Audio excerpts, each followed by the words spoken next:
Well, it's clearly obvious that hill farming and crofting in Scotland is physically and financially at the margin.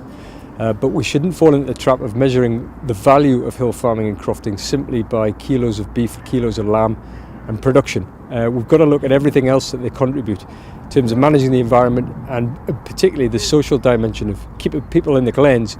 I've always had a concern about sheep going off the hills, but that's changed. It's now about the people to look after the sheep that is of real concern. And unless we deliver real viability for these farms and crofts, both in terms of their returns from the market, driving down their costs and the right future support package, then I'm afraid it will be very challenging indeed to maintain the fabric of the west coast of Scotland. Farmers are the people who work the land and they produce the benefits for nature. One of the things that I'm really going to argue strongly for is that farmers need to be properly rewarded for the environmental management and benefits in the future. And that's certainly something that we share with NFUS and their policies, that there's, and a lot of other commentators, that greater support should be given to environmental management and to the farmers that are delivering that. I think it's so important that farmers and environmentalists work together and speaking with a united voice. What we all want is strong farming, active farmers delivering benefits for nature that people can enjoy. So there's a really strong shared agenda, and I think we'll be much more successful if we argue together about that.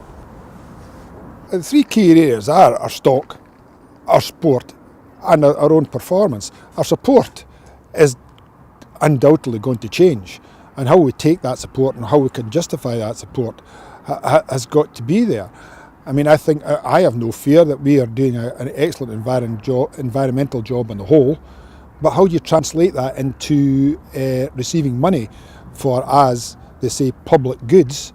In Norway, the system is of course very different, but their take on the EBVs and recording is that no tup gets used unless it's got a good set of figures behind it, and that has definitely taken them forward.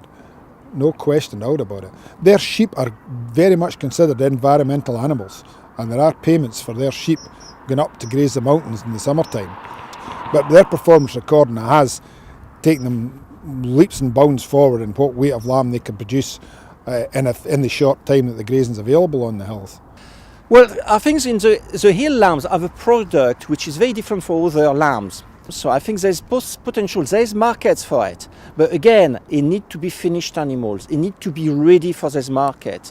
So we can talk about the environment, but I think as well, the size of the lamb fit very nicely with some of the market in UK, but also market on the export. So there's definitely a future. And I would like to take the example of Iceland, who produce lamb which are quite small as well. And I will say that a prime lamb across the world, they will be pretty on the top. And people are looking for their lamb.